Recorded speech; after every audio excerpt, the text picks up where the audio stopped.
أما بعد أعوذ بالله من الشيطان الرجيم بسم الله الرحمن الرحيم رب اشرح لي صدري ويسر لي أمري واحلل عقدة من لساني يفقه قولي ربي زدني علما اللهم فقهنا في الدين اللهم إني أسألك علما نافعا وعملا متقبلا ورزقا طيبا اللهم اهد قلبي وسدد لساني واسلل سخيمة قلبي آمين يا رب العالمين.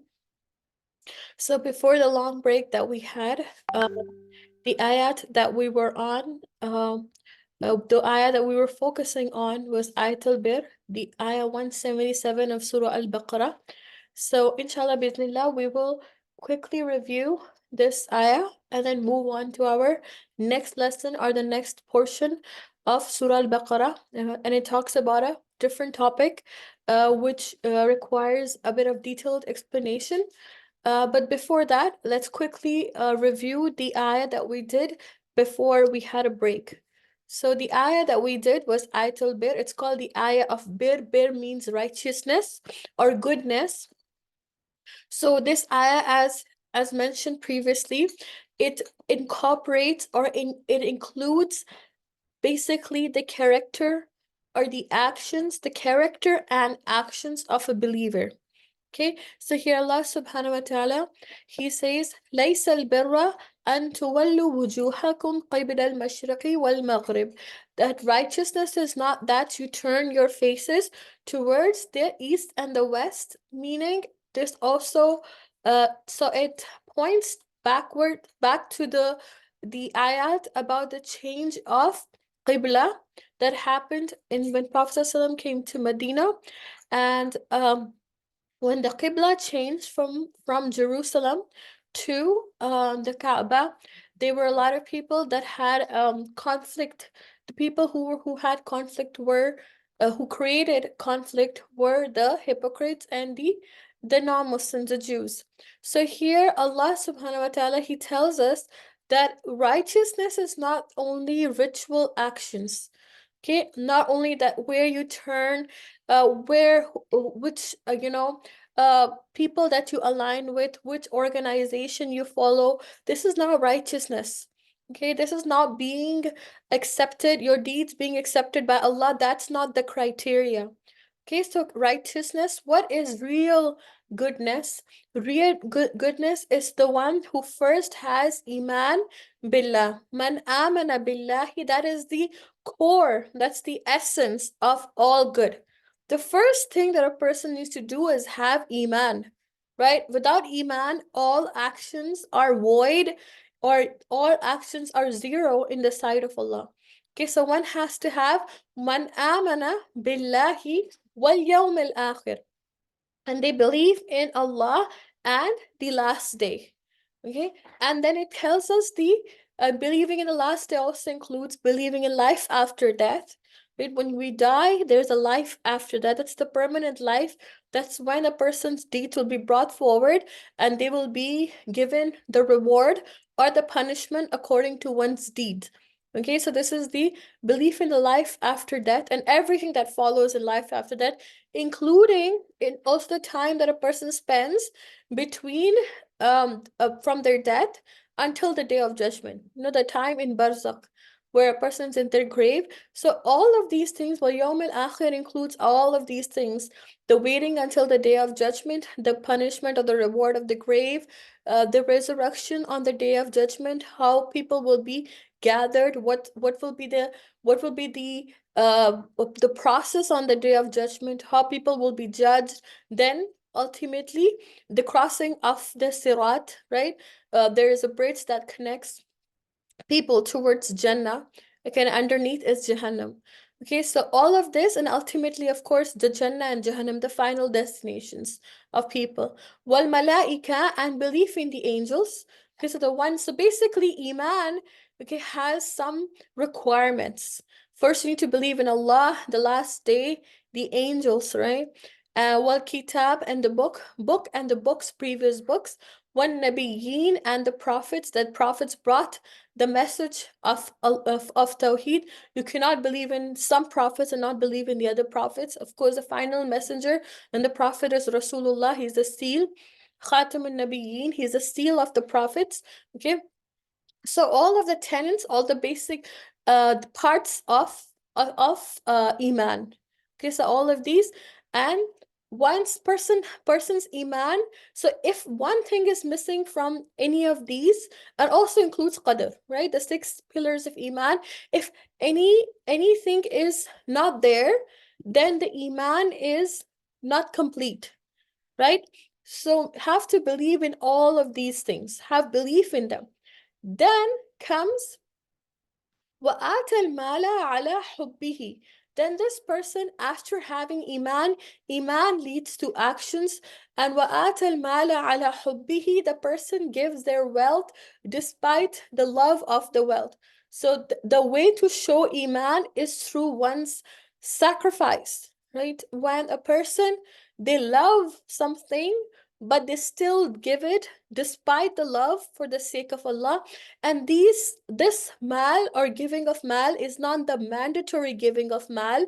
This is the voluntary giving of mal, basically the sadaqah, right? There is obviously the mandatory one, which is the zakat, which every person who has a particular amount of saving for 1 year has to give. Okay, but here the before that, Allah talks about how is a person's iman shown. Firstly, certain things need to be present in iman, right? Which are the certain beliefs that need to be there, like the belief in Allah, the last day, malaika, kitab, prophets, all of that. Then the iman needs to be manifested.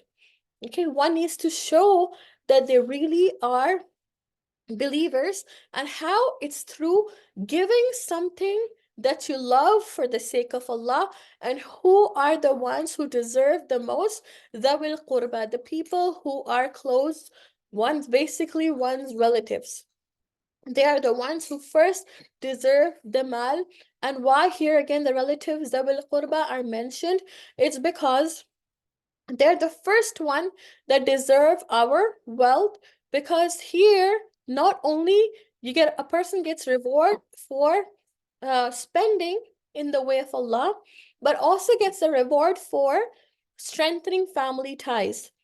So sharing your wealth with your family members, it also, because a big part of Islam is to strengthen family bonds and family ties. Islam focuses and pays, a big, a large amount of attention towards strengthening family ties. And again, one needs to keep in mind that it does not mean that the Zawil Qurba have to be in need. The relatives have to be poor. It means that one shares their wealth, meaning also in form of gifts. The first, that if you think about giving, the first people that person needs to think of are their family members. Wal yatama, and the orphans. The orphan is the one who has lost their father or both their parents.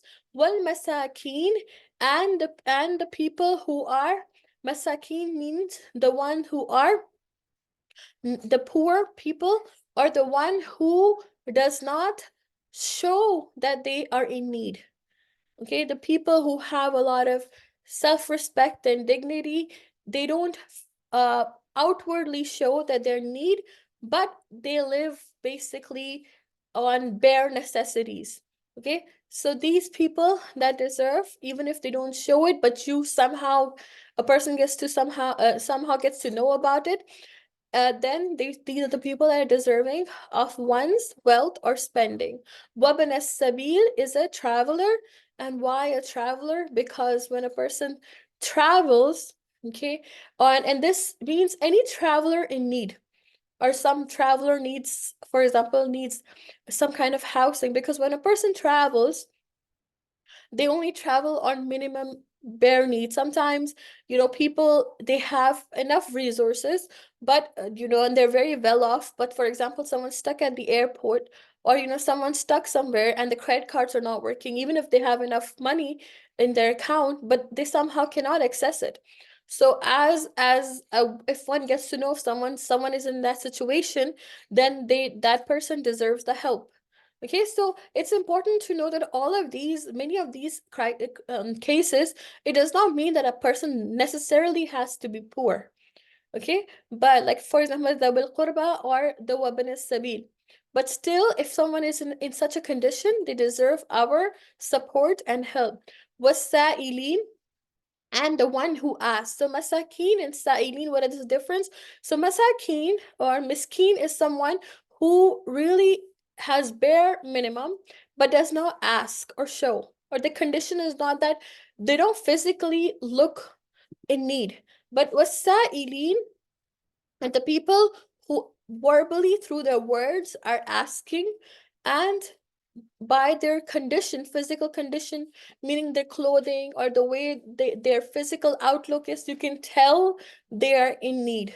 So both these kind of people deserve a person's wealth. وَفِي الرِّقَابِ, and in the freeing of the neck, meaning in freeing of slaves. So in our scenario, who are the people who can include in وَفِي الرِّقَابِ? It includes people. Wafir riqab includes people that are either imprisoned, someone has to pay their ransom or the bail money or whatever it is, or wafir riqab, and if, of course, innocent prisoners, and it also includes people who are in debt. So people who are in debt and they need that financial support to be freed of that debt, because literally when a person is in debt, it's like as if their neck is being tied or held down. So these are the people that deserve our wealth. Then Allah subhanahu, so these are the rights of people. So righteousness or bir includes the rights of people.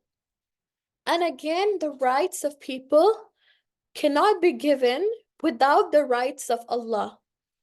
Okay, so rights of people cannot be given without the rights of Allah.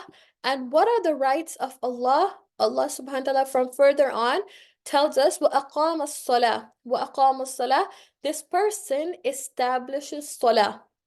Okay, and أقام الصلاة, and many places in the Quran we will see يقيمون الصلاة أقام الصلاة. The word used is establishing salah, and not praying salah or reading salah.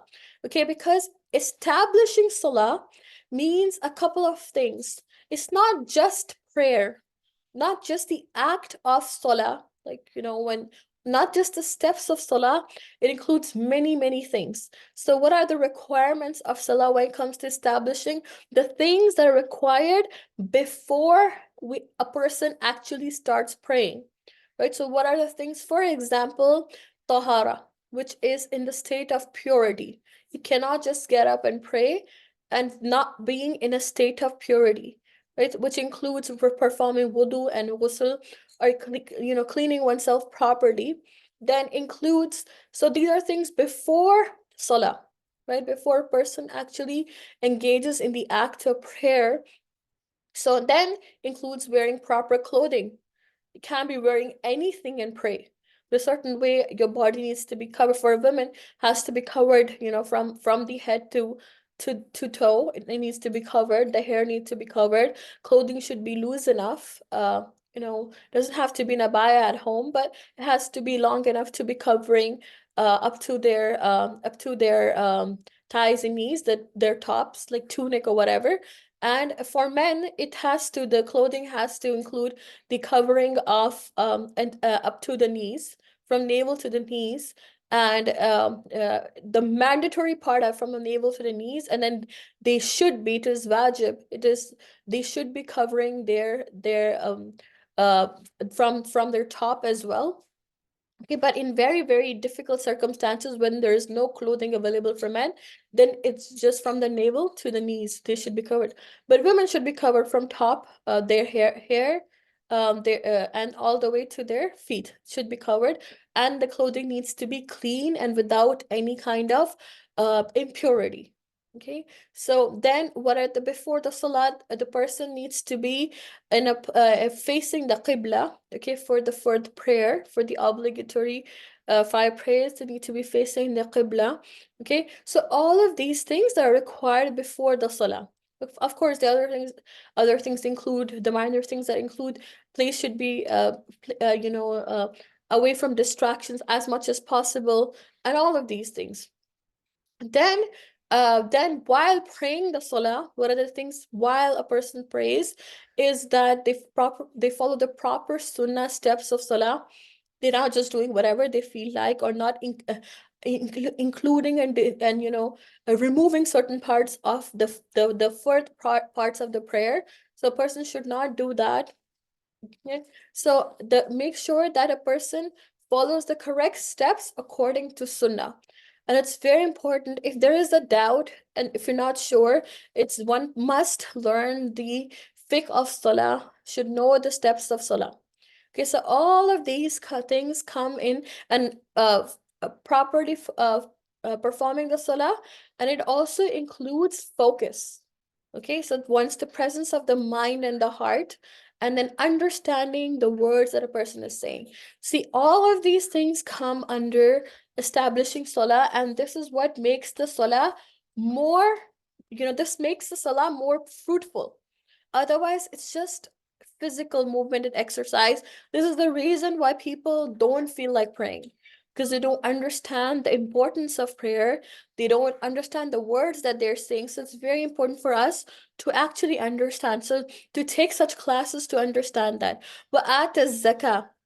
Then the person gives zakat, which is a mandatory portion from their wealth, which is 2.5% of their savings for 1 year. There's a particular amount legislated. And in detail, inshallah, we will talk about zakah in the future. There are certain categories. You can't just give zakat to anyone that you want. There is a particular category that Allah subhanahu wa ta'ala has ordained for zakat. وَالْمُوفُونَ بِعَهْدِهِمْ إِذَا عَاهَدُوا. That a person fulfills any oath when they make an oath. A person fulfills, so an oath. Firstly, ahad includes the oath that a person makes with Allah, meaning made with Allah. Basically, each one of us, even before we came to this world, we made an oath. We made an oath with Allah. Allah gathered all the souls before Allah brought them to this world. And Allah asked, Am I not your Rabb? And every person, even before every person, actually, every soul took the oath that yes, you are the Rabb. So basically, you have to fulfill this oath, meaning a person has to have Iman Billah. And even if a person is not born Muslim, then they still have to, this is their duty to seek Allah. And it's a part of one's soul. This is the reason why, some of the non-Muslims, they're actually very restless and in search of the truth, and they need some spark or something to come to Islam. Why is it so? Because the soul already knows that Rabb is Allah. Because the soul already made a promise that our Rabb is Allah. Okay, and then ahad also includes any contracts or commitment. You commit with any person, you commit with any organization, of course, or contract, your job contract. Okay, so any kind of contract needs to be fulfilled, because fulfilling the contract is a part of Iman. And the one who breaks contracts is that that person has, from the hadith of the Prophet ﷺ, we know that the one who breaks contracts or promises means that the person does not have Iman. In fact, one of the signs of the hypocrite is that when they make a promise, they break it. When they make a commitment, they break it. وَالصَّابِرِينَ فِي الْبَأْسَ. And the one who is patient. What is sabr? Sabr is habsun nafs, basically controlling oneself from a negative reaction.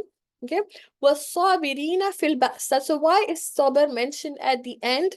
Because to fulfill the rights of Allah and the rights of people, a person needs lots of sabr, lots of patience, right? When you're doing good deeds, right? When you're fulfilling the rights of Allah, you need, because shaitan is always on, pushing one's soul to not do right.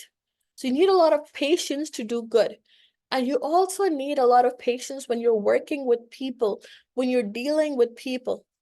Okay, there might be times when people will get offended. There might be times when you're doing something for someone and they are still not good to you. Sometimes family members from, even when you're doing good, with the will qurba, they don't give you that response. You need a lot of sabr to not become upset or to not despair. Okay, so والصابرين في البأساء. So the one who is patient, okay, who controls himself from reacting negatively, okay, in ba'sa means physical harm, when they're physically harmed in some way or form through illness, sorry, during illness or in kind of physical pain, okay. What dara is mental pain, okay, when you're hurt by other people, the words when the words are hurtful, okay, or when someone has lost someone and people leave from one's life, they literally leave, like walk out, or when person loses loved ones, okay, when relationships break, okay, so that is causes a lot of mental pain. It happens each and every day. All of us go through some kind of physical or mental pain. Okay, وحين البأس, and حين البأس here means times of war, meaning when there's physical and also mental pain. Right, so this is the extreme form, when a person during times of war or battle or danger, when they're physically getting hurt and they're also in a mental state of pain. Okay, and of course, this is very evident with what's happening in the world, many examples in the world, but especially, for example, in Palestine, people are physically being hurt, children are physically being hurt, losing their limbs or whatever, and also losing family members. So this is ba'sa'i wa darra. This is physical and mental pain. Okay. So here Allah subhanahu wa ta'ala, so if you look at the ayah starts with Iman. Iman needs to be shown through actions. What are the actions that a believer can do? So there are two kinds of action that a believer does: rights of Allah and rights of people. And both are, one cannot give one right and not give the other. But a person cannot just be a good person and be very charitable and very good, but doesn't believe in Allah, doesn't give the right, doesn't pray, doesn't fast, doesn't give zakat. Is that righteousness? No. And a person cannot be just praying all the time, very, very good, reading the Quran. But when it comes to people, the behavior is so bad. Okay? The behavior is, when it comes to dealings with people, it's against the Quran and Sunnah. So righteousness is a combination of both the rights of Allah and the rights of people. And this cannot be done. The requirement for it is Iman. Iman is number one. It's shown through actions. These are the two types of actions. When we're doing these two types of actions, what does a person need? A person needs a lot of patience. Okay, and Allah subhanahu says, أُولَٰئِكَ الَّذِينَ صَدَقُوا. These are the people who have proven themselves to be truthful. How they have proven to be truthful? They've proven themselves. Allah Himself gives the testimony. Allah Himself is the witness to it. Allah says that when a person does all of these, has the Iman, is good, fulfills the rights of Allah and fulfills the rights of people, this person has proven that they are a believer. This is the criteria for a believer. وَأُولَٰئِكَ هُمُ الْمُتَّقُونَ. And these are the people who have the consciousness of Allah, the taqwa of Allah. What is the consciousness of Allah? The one who has taqwa, the one who's conscious, who saves themselves from major sins or sins in general, who saves themselves. These are all definitions of taqwa. The one who guards themselves from, puts a barrier between themselves and or shields themselves from the hellfire. What does this person do? This person is very conscious when it comes to, for example, establishing salah, but also not offending another person, right? Or giving zakat, but also giving sadaqah. Not only fulfilling what's mandatory, but also doing what is voluntary. Okay, so all of these, it's a combination, right? Iman leads to these actions, Okay, while performing these actions, a person needs to be patient. Okay, and in the end, all of this cannot happen when a person is always conscious of Allah, always keeping Allah in mind. Then the person, even when that person is giving gifts to family members and family members are not reciprocating, they won't be offended. They know that they're doing it for the sake of Allah. Even if you do good and you do not get the feedback that you wish to have, it's for Allah's sake. You'll still keep doing it, right? An example of this is that, for example, Abu Bakr radiallahu anhu, right? When the incident of ifq what happened, right?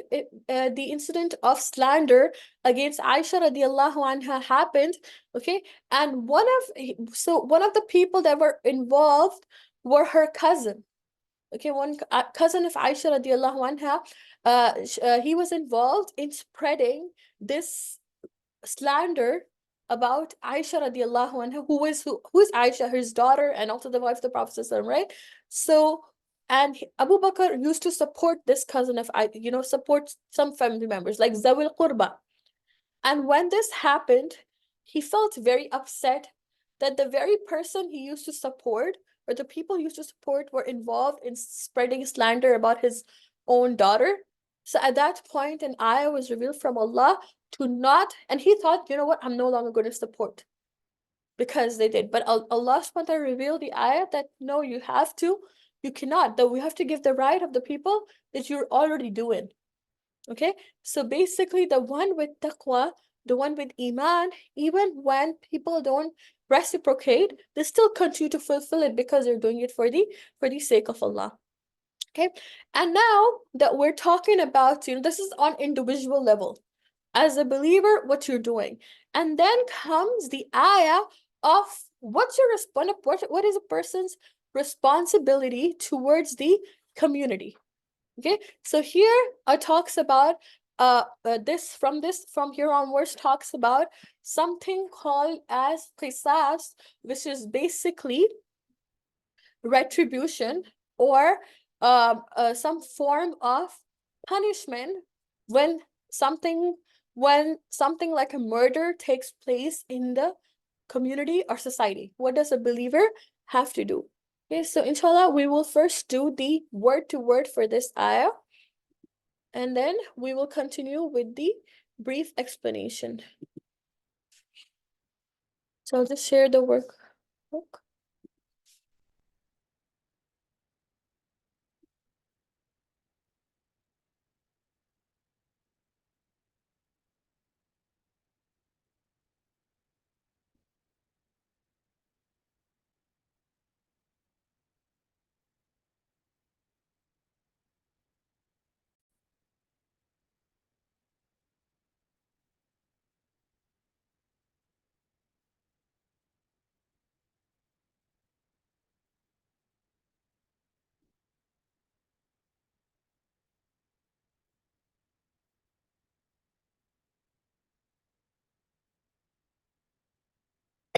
Bismillahir Rahmanir Rahim, ayah number 178. Ya ayyuha, O alladhina, those who amanu, they have believed, kutiba, it was decreed, it was written or made obligatory, alaykum, upon you all. So everyone, okay, everyone in the society. Al-qisas. Al-qisas is the legal retribution, meaning a sort of a punishment, okay, for a person, fee, in regards to qatla. Al-qatla, those killed. Okay, the one who is being murdered, who has been murdered, or has been killed unjustly, okay, there has to be some form of a punishment. Al-hurru, the free person, bil-hurri, for the free person, wal-abdu, and the slave, bil-abdi, for the slave, wal-untha, and the female, bil-untha, for the female. Meaning that whoever the murderer is, whether the murderer is a powerful person, whether the murderer is a slave, whether it's a murderer is a female, that person needs to be punished, and no other person can be punished on behalf of them. Faman, then whoever, ufiya, he is pardoned lahu for it. That means forgiven by the family members of the murdered person. Min by akhihi, his brother, meaning the family members, shay'un, something, fattiba'un, then follow up bil ma'ruf, in a righteous recognized way, wa ada'un, and a payment ilayhi, to him, bi ihsan, in a good excellent way. Okay, so basically, if the family members of the murdered person agree to having blood money instead of taking the life of the murderer. Okay, ذلك, that تخفيف is an elevation or lightening of burden, or تخفيف means خفيف means to lighten the burden.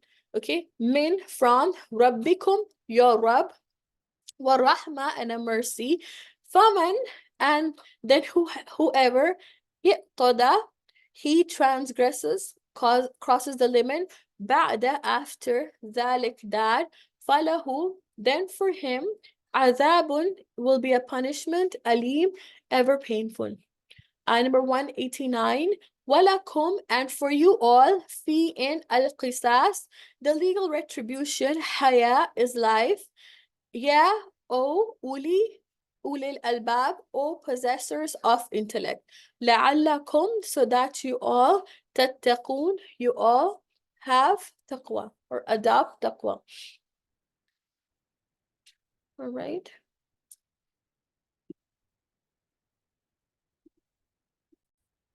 Okay. So next ayah talks about the punishment of qisas. Okay. So what is this?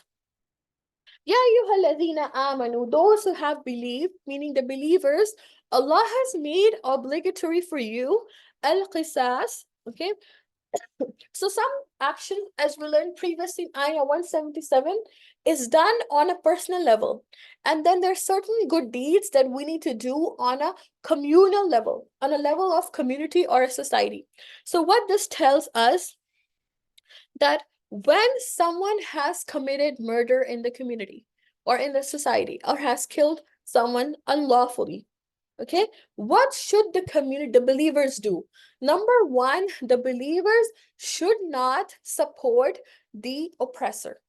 The believer should not support the zalim.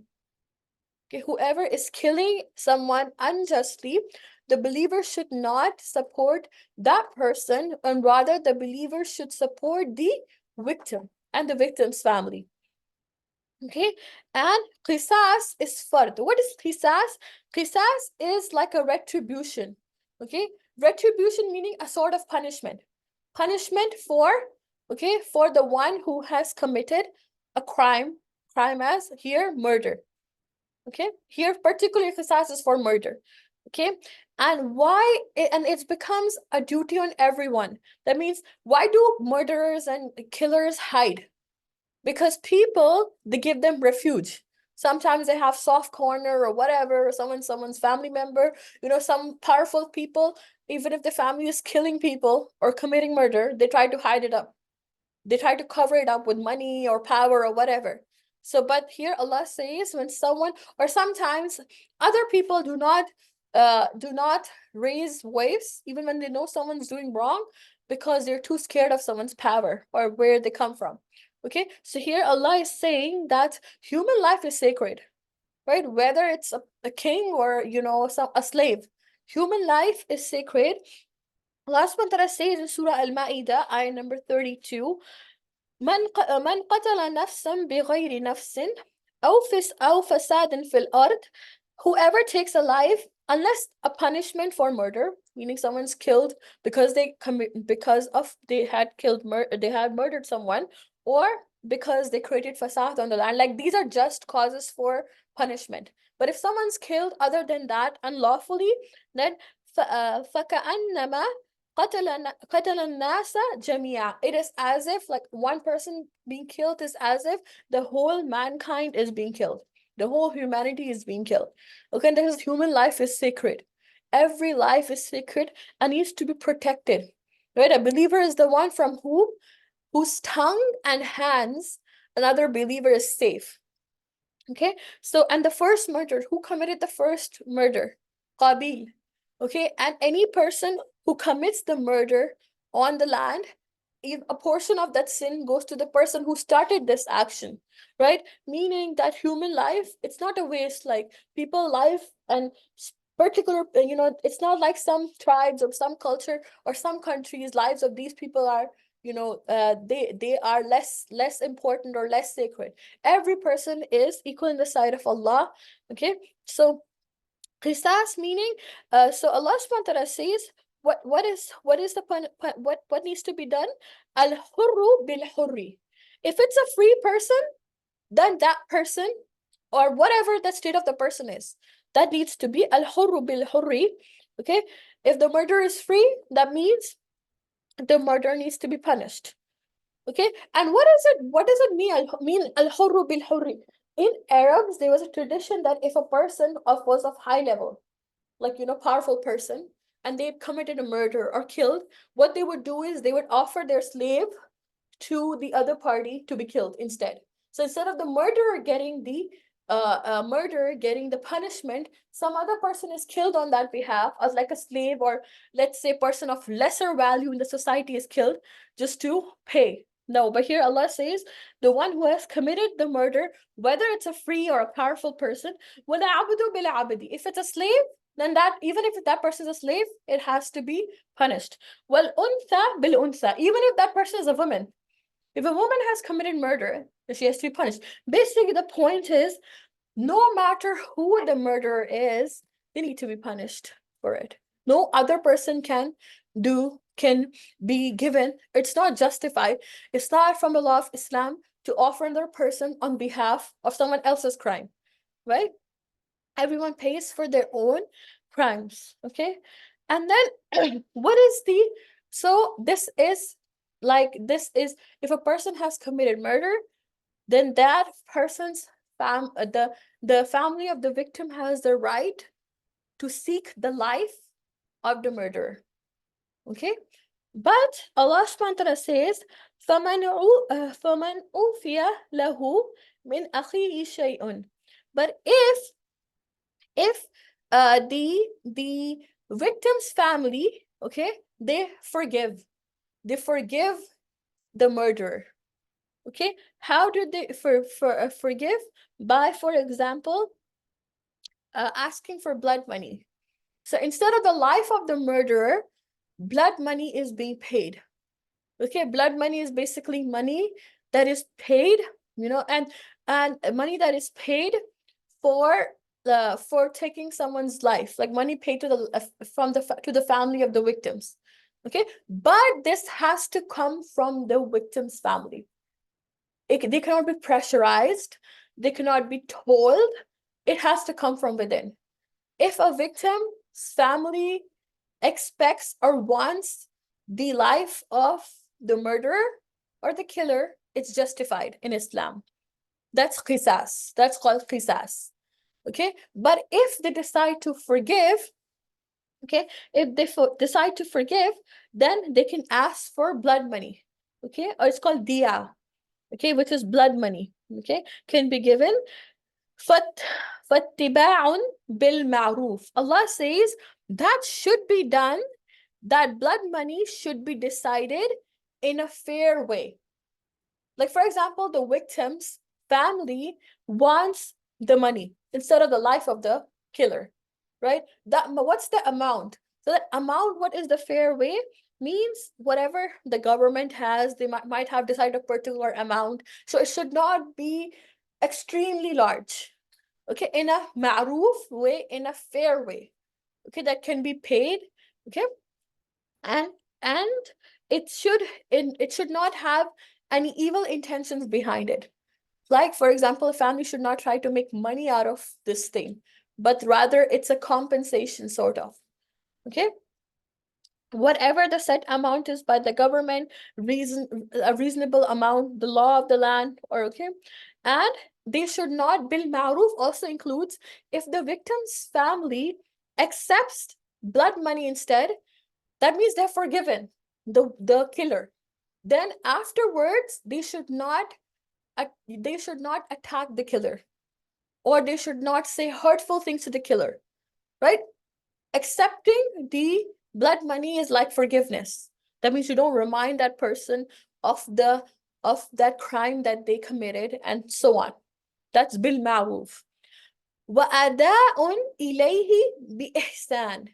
And this part is for the killer or the murderer. The giving of the money should be done with ihsan. What does it mean, ihsan? What is ihsan?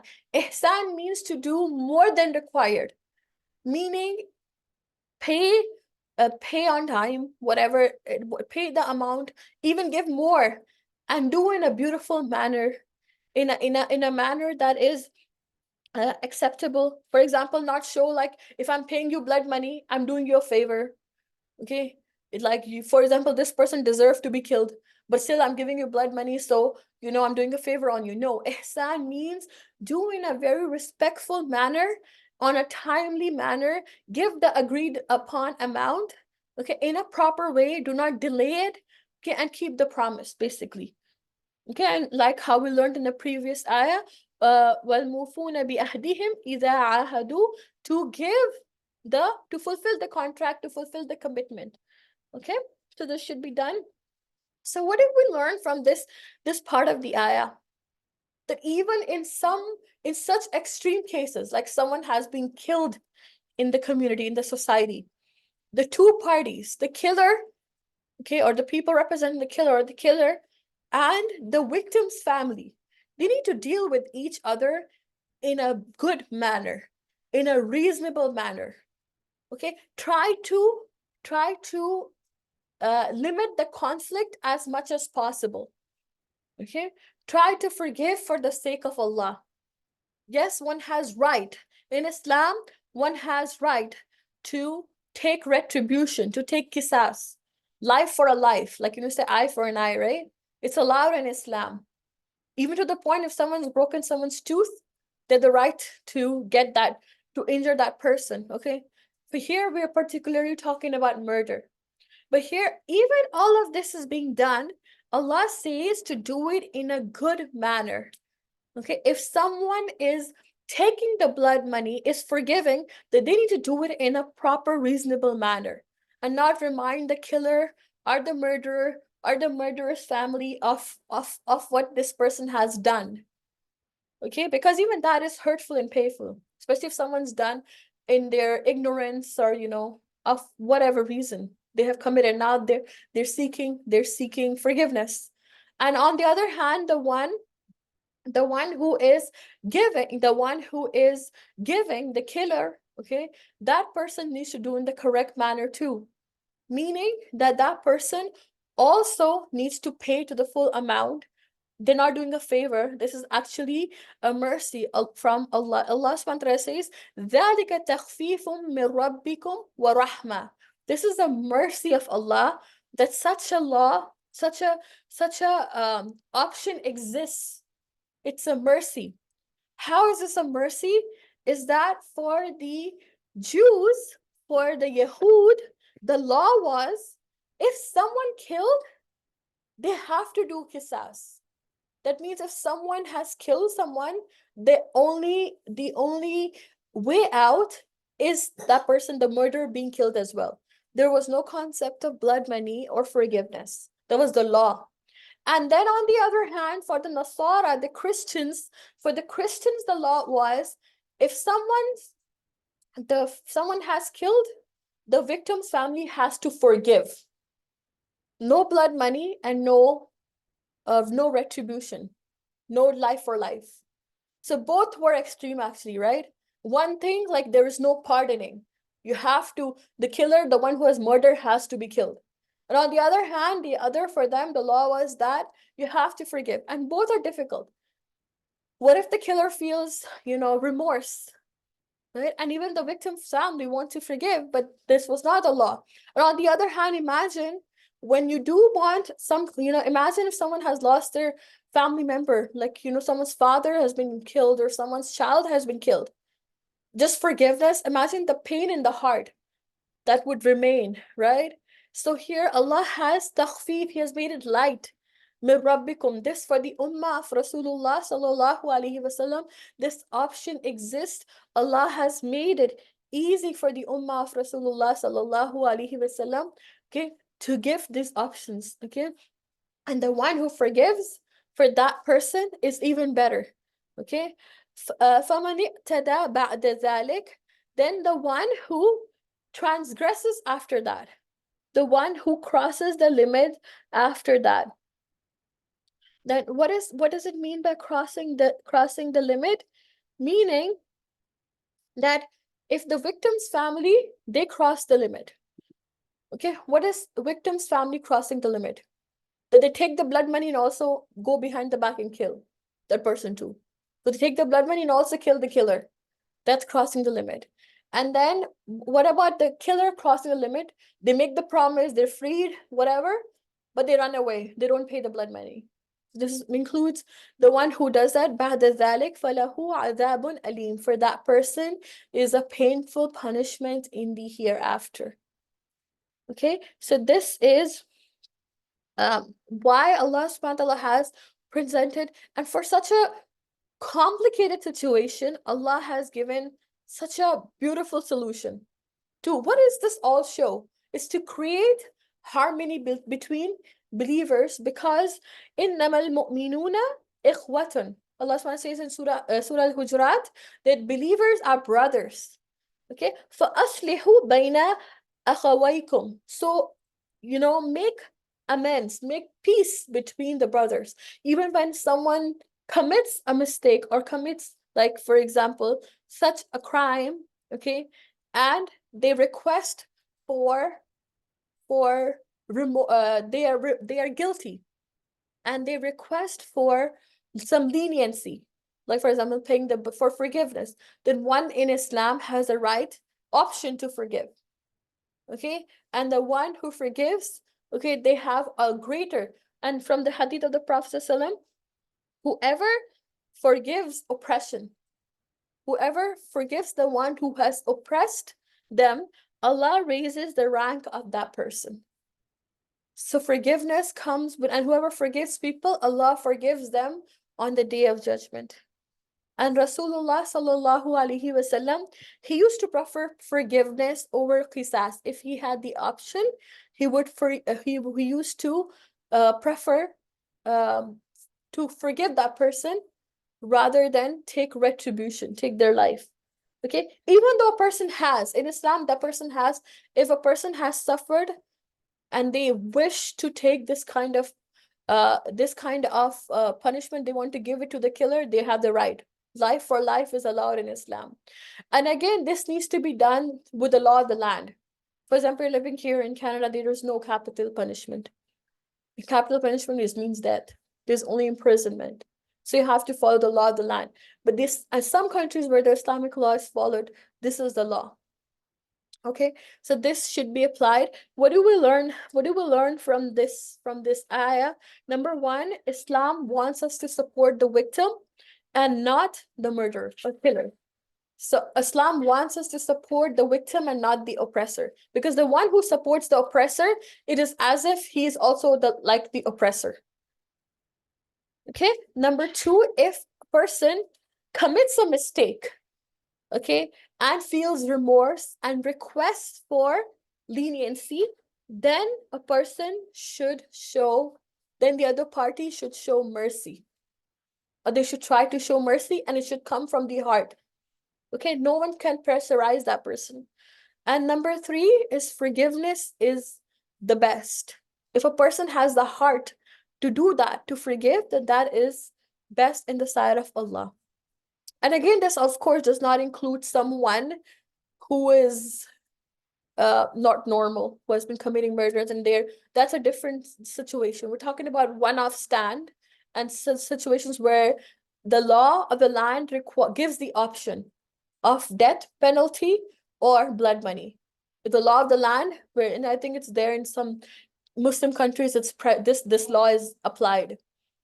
The law of qisas is applied in many Muslim countries. Okay, so all right, inshallah, bismillah, we will end. If anyone has questions on this. We will go over this inshallah also.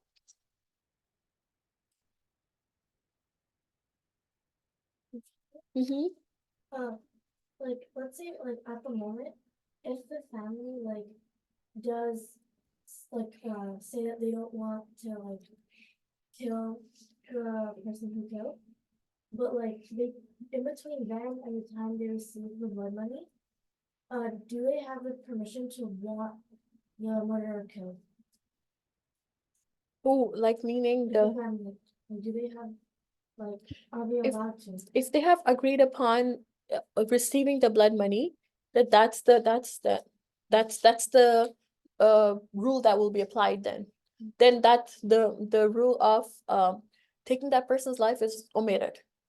Even if that, for example, that person wishes to pay the blood money in, let's say, different payments, right? In different parts, they can make a, but it's an agreed upon contract. Of course, this cannot just only the family, and there has to be a third person, like someone from the law, from the Sharia, or someone has to be there to make this kind of contract between them, right? It's not just two people. And what if that person turns away and doesn't do it? There has to be some accountability, right? There has to be people involved, right? In case when there's no one and there's just two parties, then of course it's verbal. And I guess this is all law and order is there to the external law and order is there to make sure things are in effect. And it happens in a lot of Muslim countries. But again, it's between Allah and the person too. What is greater law than Allah subhanahu wa ta'ala, right? Allah is watching. You have to fulfill the rights, both the killer and the one who has lost someone. They have to fulfill the rights, okay, in a maruf, in a beautiful manner. Okay, inshallah. All right. Anyone else, any reflections from today's class? What do you learn from such a tough situation? What does Allah want to teach us? Even though it's like such a like tough situation and such a hard situation, and like both families, even like the victim's family and like the murderer's family, they should treat like deal with it very nicely. They should treat each other well, and they shouldn't be harsh with each other. Yes, it's a very difficult thing to do, right? In both the situations, right? Especially the one who has lost a family member, right? To be able to not be harsh with the killer in that sense, right? That requires, and that's, see, the only person who can do that is the one who has the taqwa of Allah. You can only forgive people. And what includes in forgiveness? Forgiveness means letting go. That means not reminding the other. You're forgiven, you're taking the blood money, and then after that, you come across this person or their family, the family of the murderer, and then you keep reminding and taunting them about this. This is not forgiveness. Okay, this is not, because this does not include this. That means that you have not forgiven that person.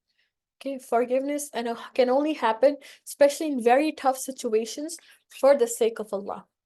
Only a person can let go, the one who really has taqwa. Right? Connected with the previous, right? Right?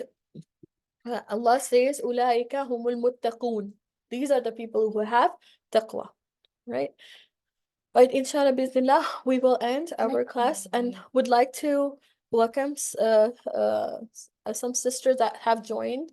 So Sister Aina and Sister Hajar, Jazakallah khair for joining us.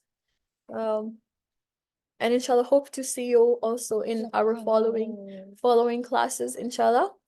And also, another announcement is the okay. All right. And if any of the sisters would like to introduce themselves, like Sister Aina or Aina, I don't know how old are you, so I'm referring to you as sister. How are you? Hope you're doing well. Okay. Also, Sister Hajar. I hope I'm pronouncing your names correctly. Yeah. Right, so always new sisters are always welcome, and we wish that you continue these classes, and you're free to ask any questions that you want, even during the class or outside the class. Also, Jazakallah khairan to everyone who joined us for our last halaqa. It was from the feedback that we had, sisters enjoyed a lot. We had the activity of painting, with our so many of the sisters got to bond while they were showing their artistic skills. Inshallah, the next halaqah or the sisters get together that we have, um, inshallah, we'll be joining in the future. Okay, all right. Uh, yes, sister, and I got your. I hope I'm pronouncing your name right. I got your message. Okay. Inshallah, hope to see you in the next class. Also, our monthly get-togethers, because they're really fun for the sisters. Yes, sisters on site are like nodding to that. And inshallah, our next get together will be on January the 27th, which is a Saturday. So all of our halakas or get-togethers take place on a Saturday, and usually in the afternoon timing. And this one the activity that we want to include is board games for the sisters. So hopefully that's going to be fun, inshallah, with a nice reminder and food. So yes, hope to see you all, inshallah. Online, Jazakumullah khairan to everyone for joining, and inshallah, we'll see you next week on Wednesday. Yes, subhanak Allahumma wa bihamdik, nashhadu an la ilaha illa anta, nastaghfiruka wa natubu ilayk. Assalamu alaikum wa rahmatullahi wa barakatuhu.